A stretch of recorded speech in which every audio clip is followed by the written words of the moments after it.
Welcome back to Most Self-Improved, podcast where we're trying to live each day a little bit better than the last. I'm Bob Netchelacour with my co-host Erin Jensen. Hi.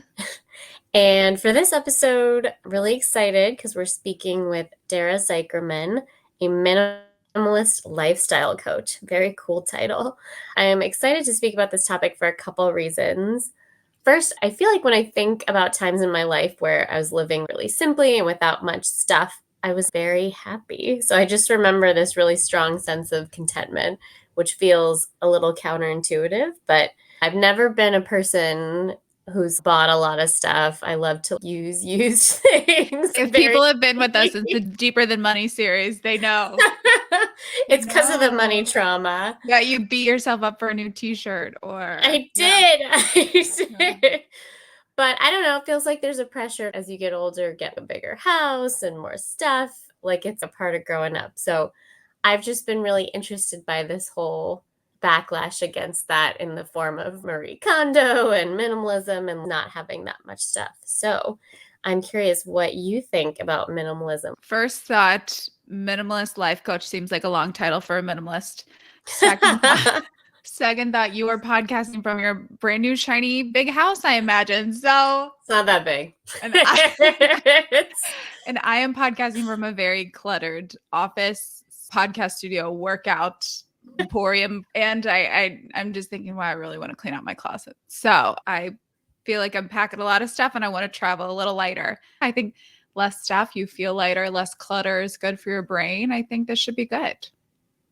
Yeah, we'll see. I will say I've often gotten comments of like, oh, that dress again. Like how like or like if you look at my Instagram, you definitely see the same outfits. I feel like I've never seen you in the same outfit. That's not true. I went to a wedding in December and then 2 weeks later, I was like, I like this dress. So it was a gold metallic dress.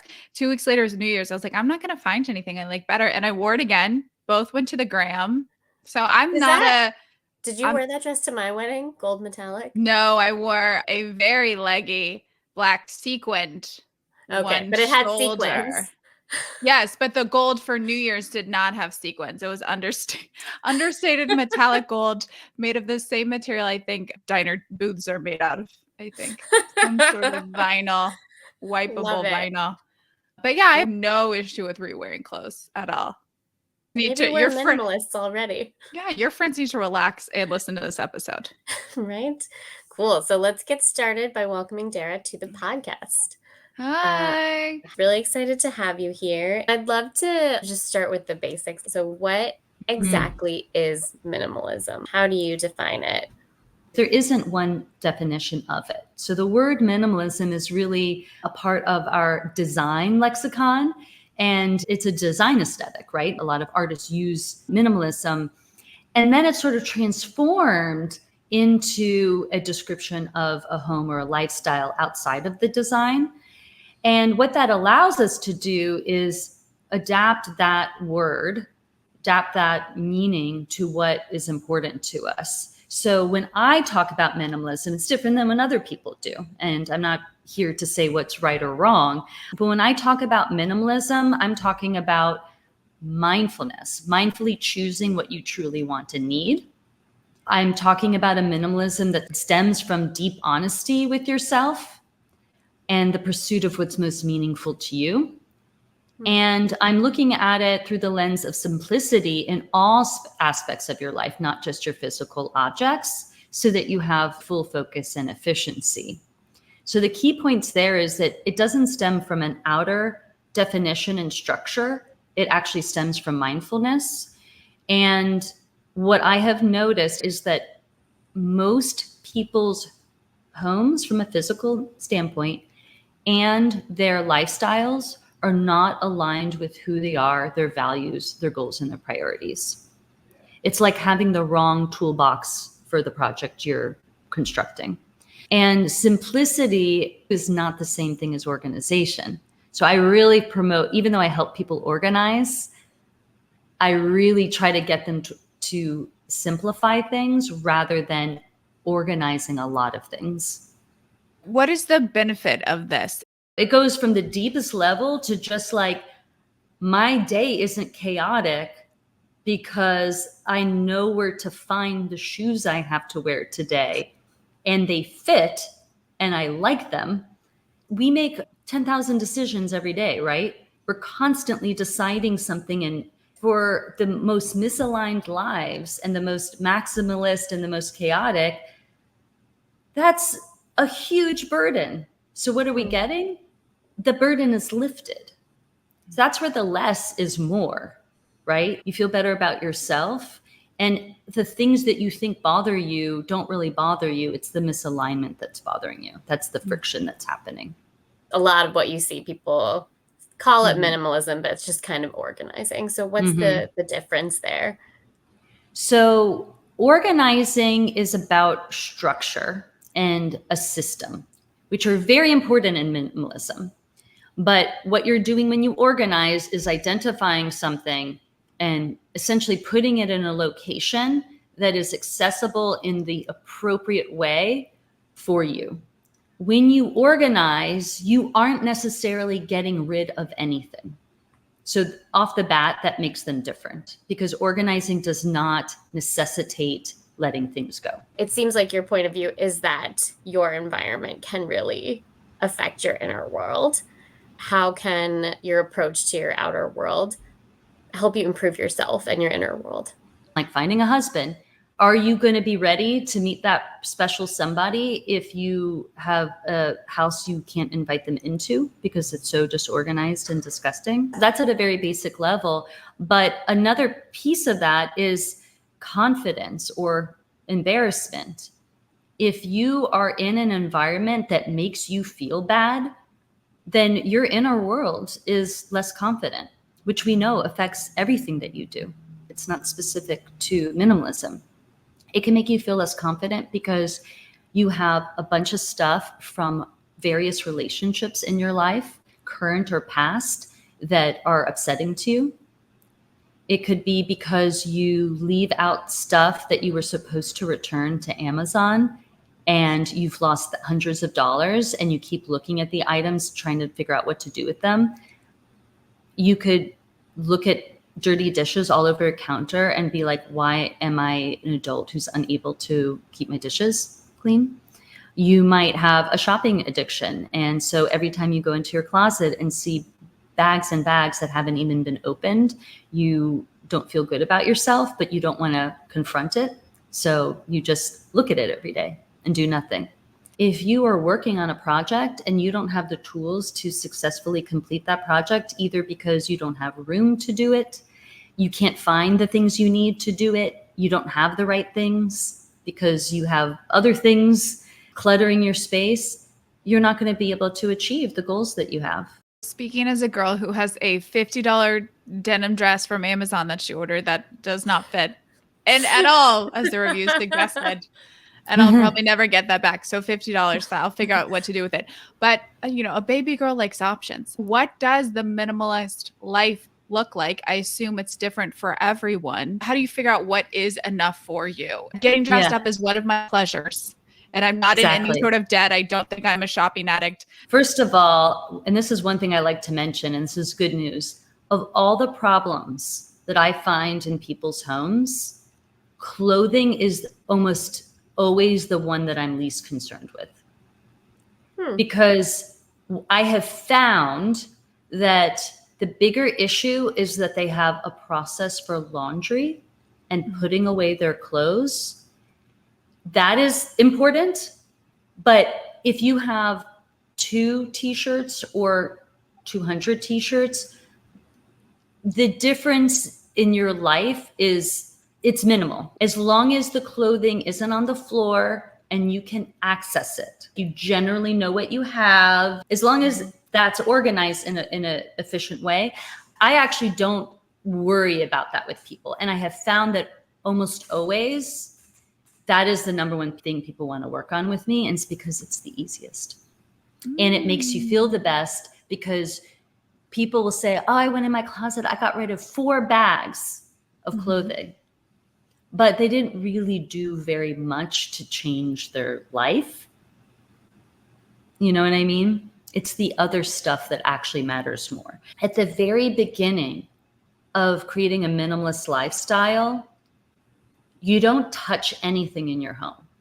You actually sit down alone and start writing down what your values are, what your priorities are, short-term, long-term, what you care about. If you could start all over today, what is your vision of the best possible life? And if you do that exercise and you're like, I need to have a nice wardrobe, if that's somehow in there, is for me, confidence is about looking good and I love the design of different pieces, then you have your answer. Now, if you did that exercise, you might surprise yourself and say, oh, you know what? What I really like is coming up with different outfits, and I don't need a lot of clothes to do that. So maybe I downsize a bit on the clothes as long as I have enough pieces to put together different outfits, because I really like accessories. So that's why this is really a self-improvement project, and it's not really about stuff at all. So then when you say, getting rid of the clothes, it's not going to change your life, what's going to change our lives? It's going to be the big stuff. Don't think about a specific item or type of item, because that is actually different for everybody. It's this taking a step back and taking stock of things. And what we usually do is we open a drawer and we're like, I use this stuff. I've always had this stuff. These are my memory boxes. I've just always had them. And we don't take the time to look under the hood. That's the stuff that's going to change your life. It's going to be the uncovering emotionally and physically through your things. You might be somebody who loves clothes and you're always going to have a lot of clothes, but you might find that you've been holding on to clothing that was a ex-boyfriend of yours. That has to go, because that's an emotional weight that you didn't realize you have, because you convinced yourself at first blush, I like that shirt, I'm going to keep it.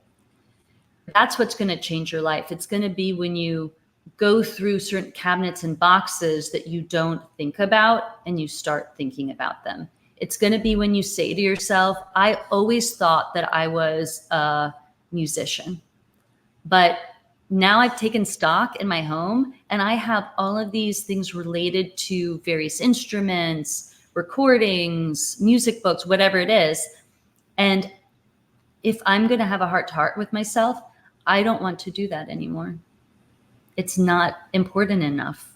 And it's not that I don't care about it anymore. It's the harder choice of letting go of something that you still like, but you don't love. That's life-changing. So you have to love it. You have to love it, or it has to be necessary in another way. So I don't like the hey, if you like it and you feel good about it, keep it. I felt great when I sat down at my electric piano. I freaking love that thing in a way, but I didn't love playing it enough. Did it make my heart feel warm every time I saw it? Yes. Did it make me feel good about myself that I did it? Yes. But underneath it was, I just don't like learning how to play piano enough, and I have to give it up. And that felt big.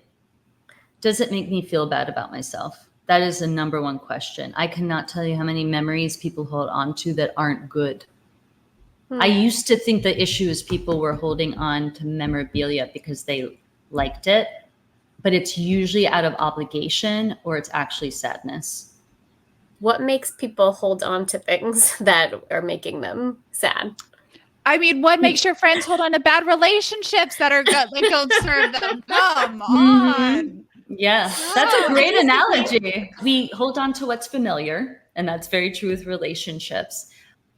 And we over-identify with stuff.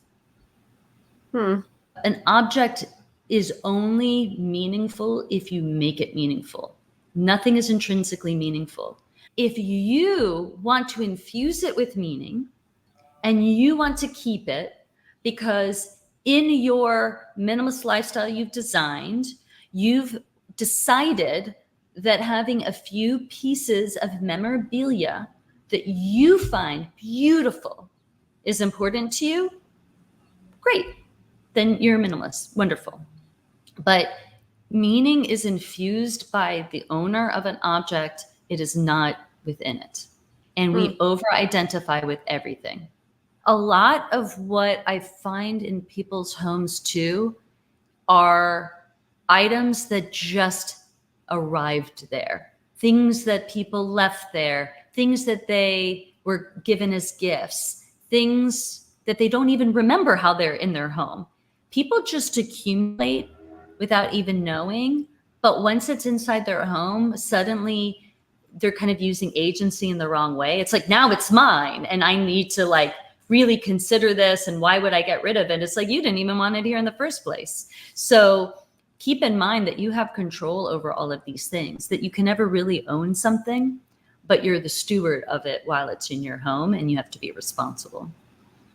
I want to talk about what you said. Instead of just talking about how it applies to our physical world, our physical environment, how does the minimalist mindset apply to our lives? Does it look like knowing what your values are and then say no to things that aren't that, and then you have more energy? Well, you just gave a perfect example about getting better in touch with your values and then saying no to something that doesn't align.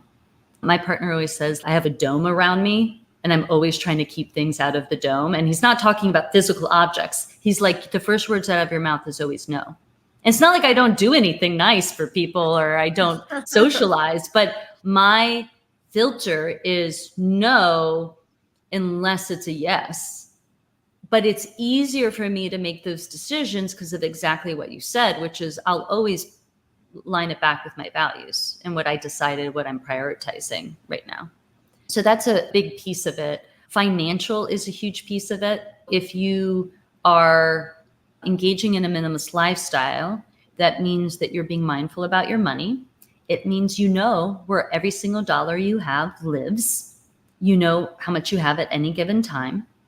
You know what your budget is. You know what you're prioritizing in terms of savings. And you know that those priorities are in line with your values. You know that you're not losing money indiscriminately because you're not paying attention. And you know that when you spend money, you're spending on things that are meaningful to you or necessities. The other one I wanted to mention is decision making. I know what my goals right now are. If someone asks me a question, I can make a decision, not because I'm any smarter than the next person. It's just that I already did that work. And so I'm just mapping it back. And now, because I've done that for so many years, I feel really confident about my decision making. I accept the fact that sometimes I will make a decision that later, in hindsight, I'm like, oh, I should have made the other decision. But the truth is, I didn't make the wrong decision. I just can't predict the future. And when you accept that, decision making is a lot easier. For people who want to dip that toe in the minimalist water, Lake minimalism. Yeah, I love that. What are the baby steps that they can take? You should do both of these, but there's kind of two pathways. For some folks who are a little bit more tactile and just kind of want to be like, well, what does she mean when she's saying going through these things? What am I unpacking here? Pick a box that you never look into. Pick a bin, pick a drawer, a junk drawer, something. And don't think of it as a minimalist organizing project. Think of it as a learning about yourself project. If I try to go through this junk drawer, what happens? Do I categorize everything as miscellaneous? Is it that I just keep a bunch of stuff because I think I should? Is it that I keep things I got for free in my junk drawer and that's why it's my junk drawer? Do I have a keeping free things problem? Is it because this is exactly what my parents' junk drawer looks like and I'm just doing what they did? Do I feel stressed the second I open the drawer? Or is it actually not a big deal for me to sit and go through everything? I just never make the time to. Again, I could ask you 200 questions about it, but you can use it as a microcosm of these things. The other thing you could and should do is I have a free ebook on my website where I outline all the steps. And those first few steps have nothing to do with your stuff. They're all thinking about what's important to you and what you want your life to look like.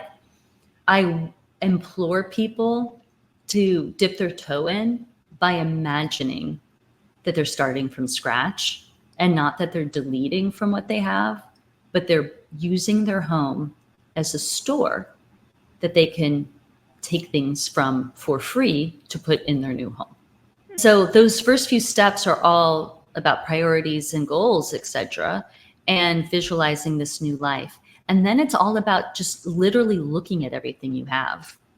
If the idea of getting rid of stuff is really overwhelming to you, have no fear, because those first handful of steps really don't involve getting rid of anything. And also, and I say this in the guide, but I want to remind people, you start going through things and then you're like, what am I doing with this stuff? It just becomes like a logistics issue. No wonder you're overwhelmed. You're just sitting with like piles and what is this? What? Set yourself up ahead of time. Painter's tape, some Sharpies, some bags, some bins, some boxes. What's recycling? What's trash? Where are you going to donate to? Kind of set things up so once a decision is made about something, then you're not mired in logistics and running around your house. I'm wondering, how do you think our world would be different if we all collectively adopted this mindset? First of all, I love that question. I've been interviewed a lot. I don't think anyone has asked me that. And I think it's the missing piece in some of this, where this work is so internal and so self-centered in a good way, right? Because we have to work through these things, that we miss the forest for the trees. This is about community. It's about, you have stuff in your home that somebody down the street would actually use. You're able to donate to a local shelter for people in need. And now suddenly we don't have a bunch of people without winter coats because you had 5. It's a little bit of a redistribution happening at a very local level. Also, if everyone adopted a minimalist lifestyle and lived an aligned life, well, wouldn't we be kinder to each other? Wouldn't we be canceling plans less? When we do have a plan with somebody, we give them our undivided attention because our lives are not chaotic? Aren't we inviting people over to our homes more to have dinner instead of eating alone in front of the television? Aren't we just like a little nicer because we're not so wrapped up into ourselves and our stuff and our stress and our finances that we're actually just like a decent person by default? And then on the highest level, from a sustainability aspect, we are being globally more resource efficient, and we're not as worried about resource depletion. If I stop using all resources, nothing's going to change in the world. But if there are millions or billions of people like me, well, things are going to slow down. And speaking of slowing down, we're also kind of talking about not just minimalist living, we're talking about slow living. You're slowing down and actually getting to live the life you have instead of frantically running around it and never actually peering inside of it. If you don't live alone and there are people, maybe they like to hold on to things, maybe it's kids and toys, maybe it's a partner, whatever. How do we get the people who we live with on board with this? That's a great question. There's a few answers because it depends on the situation. When I talk with families, let's say a 2-partner household with a couple of kids young, there's a certain degree of like, let things be a little chaotic. Have a few too many things maybe than what you really need. Don't make perfect minimalism your priority right now, because that would actually be a detriment to you. Let some of that wiggle room happen when you're in that time period. That being said, parents can teach their children to act accordingly, like in terms of minimalism. It doesn't mean that they're not going to still want things, or they might have different values and interests and abilities. I'm just saying that can be instilled and reinforced. Usually where we have the biggest problem is between 2 partners who have not even necessarily a different point of view, but a different point of view about specific things. So I'll often hear one partner saying, well, has so many clothes, like her whole closet is filled with clothes. That's the problem. And then she'll say, well, he will not get rid of a single piece of paper. Our office is filled to the brim with file cabinets. What does that mean? It means everybody has a problem. I have a problem, and I'm a minimalist, but I actually spend too much time organizing and cleaning that I don't spend enough time on other things that are important to me. Going back to partners, the first thing is to not be upset with your partner, not to place blame, not to say what they're doing is wrong, to 100% be like, I get it. I manifest the stuff differently than you do, but I get it. You're not doing anything wrong. I'm sorry to even have this conversation, but let's have it, and then come at it from that place, because I've never seen partners do that with each other. It's always complaints, passive aggressiveness at best. And then it can get a lot worse from there. You want to treat each other with a tremendous amount of respect and work through that problem like you would anything else, but deep dive into why the issues bother you. So for me, it's like, hey, can you please put your things away? Not because I don't understand you're tired at the end of the day, but because I'm like things cleaner. And if you put it on it, then it makes it dirtier. But here's a compromise. You could put it here instead, or here. That way you don't have to walk all the way over here to put it away. Let's meet in the middle. I also find that leading by example is not entirely effective, but it's 20% effective. When you're living a minimalist lifestyle and your partner's not, and you're living life and you never have a problem and you can find everything, they're going to notice and it's going to look good. If you have roommates, God bless you. I don't know what to tell you. Yeah. That's a lot harder. I mean, use all the partner skills with them, but roommates don't have the same sense of obligation to make you happy that your partner will, or to keep the peace the way your partner will. But again, you approach it as, you're not a problem. This is a situation. What do we want to do about the situation? And then lead by example. Or time to end that lease. That's the other solution. Just get out of there. But isn't that, I'm sorry, I got to highlight that. That oftentimes isn't the solution for people, right? Then it's, well, this and money and da-da. No, go back to your values and your priorities and your goals. Where does living with somebody who stresses you out all the time get you anything that you want? What's a different solution that will keep you grounded in what you care about? Don't assume you should continue living with this person, even if they were your friend. Question everything. Is there anything else you think that we should know before we let you go? Perhaps where people can find you online? Yes. So please find me online. My website is whylessequalsmore.com. And the why is very important. And we've talked a lot about the why today. This isn't like, hey, just get rid of your stuff and get organized. It's really unpacking everything. So that's why my website is whylessequalsmore.com. And when you go there, you can download that ebook for free. I recommend that to everybody. That is the best way to get started. And I, as you might imagine, I don't have a lot of emails in my inbox because that's something I worked on and I wanted to have really streamlined because I don't want to spend time in my email. That being said, email me. I love getting an email that is not spam or a coupon or whatever. Please email me. I respond to all of the emails that I get. And I'm at Dara, D-A-R-A, at @whylessequalsmore. And you can also contact me through the website. And also on the website, one last little plug, since we didn't talk a lot about gifts, I did a TEDx talk called The Darker Side of Gift Giving. Even if you love getting gifts and you love giving, getting, like it's your thing, you love holidays, please watch it. I will guarantee you will walk away having learned something that will be helpful to you. We'll definitely watch that. A very compelling title. I know, what a tease. But Dara, thank you so much for joining us today and sharing your thoughts on minimalism and simplicity and just how they can help all of us lead more fulfilled lives. I know I learned so much, and I'd love to ask you, Erin, what's one thing you're going to take away from our chat? Look, we're minimalists already. One thing. No, I loved when we talked before, you want your home to be reflective of your values. There's that friction when it's not. I've thought about my values so much in terms of relationships, jobs, but not to my environment. So I'm going to do that exercise of what do we want? What's the type of life that we want? And then what's not in alignment with that? So yeah, I'm excited for that. What about you, Bobs? I think one big takeaway for me, it's funny, my husband calls me a hoarder. I'm not actually a hoarder. Like At all. I'm not.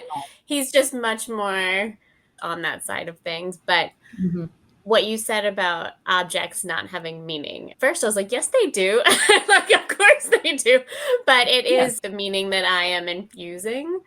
And I can definitely think of things where I let an object kind of have power over me for longer than maybe it should have and what that was doing. I do believe that our outer world influences our inner world. And what have I been letting in that is not good for me? And so just being a little bit more discerning about the meaning that I'm assigning to things around me is one thing I'm going to be thinking about. So thank you for that. To everybody who tuned in, thank you for joining us. Make sure you subscribe so you don't miss out, and follow us on Instagram at Most Self Improved, all one word, so we can stay in touch. And tell us what's in your junk drawer, your emotional junk drawer, your physical junk drawer. What's in there? What are you throwing out? Let us know, and have a great week.